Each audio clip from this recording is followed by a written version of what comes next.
Buen día, camaradas. Quería comentar con ustedes las declaraciones realizadas hace 4 semanas por el camarada Vladimir Cerrón, líder de Perú Libre, un personaje político realmente notable. Por eso merece, justamente, dada su notabilidad y su importancia en el continente, merece que le prestemos mucha atención a sus declaraciones, que lamentablemente en muchos casos caen en un revisionismo del marxismo. Por ejemplo, en este caso, refiriéndose al papel de la violencia en la historia. Escuchémoslos, así vamos a analizar literalmente sus palabras. En tal caso, yo condeno cualquier tipo de represión en cualquier parte del mundo porque supere en este caso al pensamiento crítico de la humanidad. Bueno, escucharon, ¿no? Condeno cualquier tipo de represión en cualquier país del mundo, porque supera el pensamiento crítico de la humanidad, ¿no? Bueno, acá Vladimir Cerrón está revisando un concepto fundamental de la teoría marxista, que es el papel de la violencia en la historia. Marx nos enseñó que una vez que surgieron las clases, allá por, digamos, los comienzos de la civilización, la época donde surge la agricultura, más o menos la primera civilización se calcula por unos hallazgos arqueológicos en la zona de la actual Turquía, en el menos 10.000 antes de Cristo, ¿no? Pero bueno, esa civilización no dejó un rastro muy importante, pero ahí se descubrió los primeros, digamos, aprovechamiento del trigo, ¿no? La primer molienda de trigo y la preparación de la harina, que fue el sustento de la creación del pan para alimentar a las ciudades, esas que comenzaron ese largo camino de la civilización, ¿no? Dado ese soporte material y ese descubrimiento tan importante de la agricultura, posteriormente las más reconocidas son las civilizaciones sumerias, asirias, los hititas, en la misma zona, ahí en Turquía, y Egipto, ¿no? Junto con los pueblos semitas. A la vez, en la misma época, en la zona de China, ¿no? También, y la India. Surge el esclavismo y surge la división irreconciliable de las sociedades en clases enfrentadas a muerte, ¿no? Los propietarios de esclavos y los esclavos en esa época. Luego, por supuesto, nos enseñó la historia que caen los imperios esclavistas, el principal de ellos, la Roma imperial, y subsiguientemente cae ese sistema de dominación política superado por el que utilizaban los bárbaros, ¿no? Esas tribus que los godos, los visigodos, que invadieron y destruyeron el Imperio Romano de Occidente, practicaban la agricultura, los vikingos, ¿no? Donde la sociedad estaba dividida también en clases enfrentadas a muerte, pero en este caso eran los señores feudales y los siervos, ¿no? Luego, por supuesto, cae también ese sistema de explotación con la gloriosa revolución, primero la inglesa y luego la francesa, que fue la que consolidó realmente el poder de la burguesía y aplastó, liquidó los últimos restos feudales en prácticamente toda Europa, siempre vemos lo mismo, ¿no? El papel de la violencia en la historia, ¿no? Tenemos esclavismo, feudalismo, capitalismo y los primeros brotes de la futura sociedad que en este momento está presente en pocos países del mundo, digamos minoritariamente, que surge con la gloriosa revolución bolchevique, la revolución soviética, la revolución rusa, por allá por 1917, en la cual también, ¿no?, tenemos la aplicación de la violencia. La revolución bolchevique no fue una excepción, sino que, si bien la revolución no fue particularmente violenta, inmediatamente al año siguiente, 1918, y hasta el año 1920, 2 años,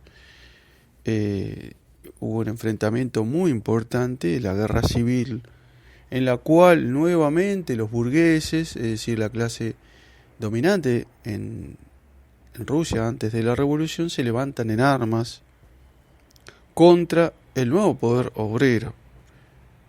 Entonces, si aplicamos la sentencia antimarxista, revisionista del señor Serrón, deberíamos decirle que los bolcheviques estaban equivocados, que no debían enfrentar el levantamiento, la insurrección de los guardias blancos, recordemos, apoyados por los mencheviques, apoyados por el sector de derecha del Partido Socialista Revolucionario, y ni hablar por el partido de ellos, ¿no?, el Partido Constitucionalista, el Partido Cadete, o el Partido Octubrista de los terratenientes rusos, ¿no? Eso sería lo que correspondería hoy en día, en el siglo XXI, el siglo, digamos, la época, porque el siglo XXI está enmarcado, según la teoría leninista,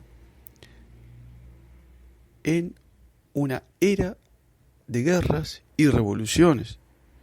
Y alguien me explique, por favor, o que le explique, mejor dicho, al señor Vladimir Serrón, cómo se puede desarrollar una guerra y una revolución sin violencia.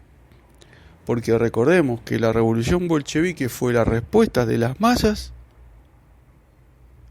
a la paz.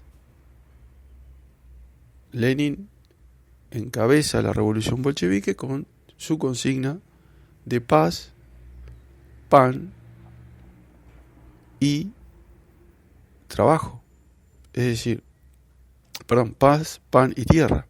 Tierra para los campesinos, y el pan para toda la población que estaba sufriendo hambre, y la paz, que era el anhelo de las clases subordinadas, que estaba completamente fuera del programa de los reaccionarios en Rusia, de la burguesía reaccionaria y de los mencheviques, los socialistas revolucionarios, como el señor Plejánov, que querían cumplir el papel que ellos debían desempeñar, que Rusia debía desempeñar en la Primera Guerra Mundial, que era luchar junto a los bandidos anglo-franceses contra los bandidos alemanes y austríacos.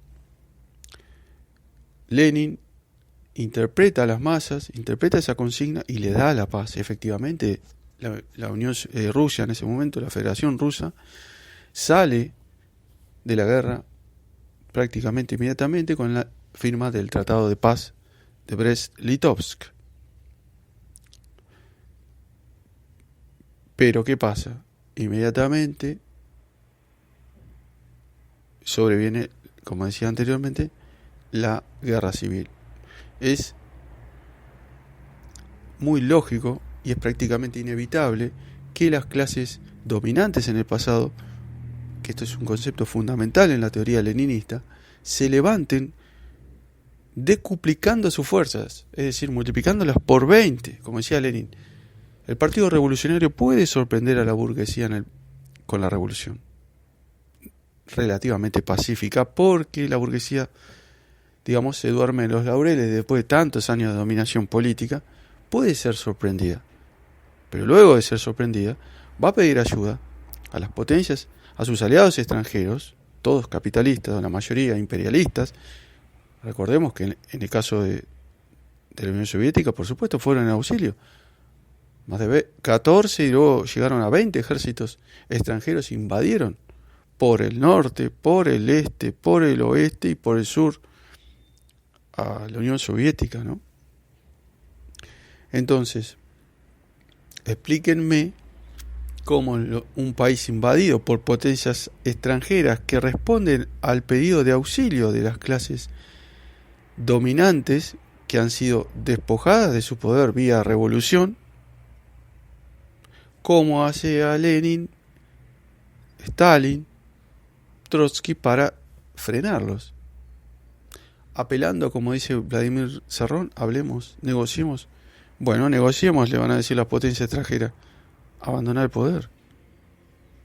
Pero no como voy a abandonar el poder si soy el intérprete, el representante de las masas que querían la paz, que querían pan y que querían la tierra. Entonces, obviamente sobrevendría el ultimátum de las potencias imperialistas y el enfrentamiento inevitable, porque hay que dejar muy en clara la cuestión de la violencia. Siempre la burguesía, los anticomunistas acusan a los comunistas, a Lenin, a Stalin, Mao, de carniceros, amantes de la sangre, que se comían niños, etcétera, cuando en realidad las brigadas rojas siempre fueron de autodefensa, siempre fueron ejércitos proletarios, batallones proletarios en primer lugar, los guardias rojos, que garantizaban las manifestaciones de masas, garantizaban la seguridad de los dirigentes. Fíjense si no lo que pasa, por ejemplo, en Colombia, donde no están esas brigadas de autodefensa y los uribistas, los filofascistas uribistas salen a cazar manifestantes a la primera línea, a matarlos impunemente. En Argentina, por ejemplo, en el Cordobazo, esa tarea fue desempeñada por el Partido Revolucionario de los Trabajadores, que protegió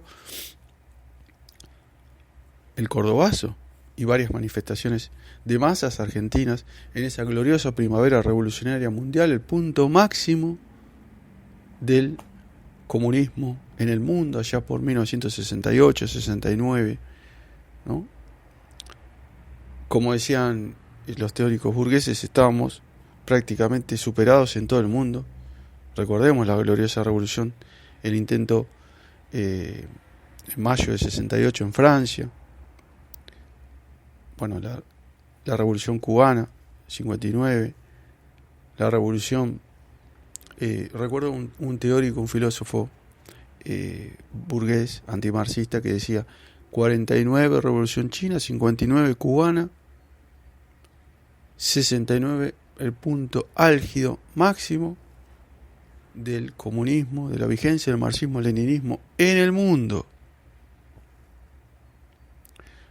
Pero claro, él no contemplaba, él contemplaba, digamos, pensaba que la Unión Soviética seguía siendo marxista-leninista cuando ya el año anterior, 1968, invadió Checoslovaquia, ¿no? Y recordemos que los estudiantes franceses estaban en contra de esa agresión soviética ya de social imperialista, ¿no? Como había definido Mao Zedong. Bueno, camaradas, debemos criticar al camarada Vladimir Cerrón para que corrija sus posturas antimarxistas, revisionistas del marxismo, como acabo de explicar, que ha caído en esta oportunidad. Venceremos, camaradas.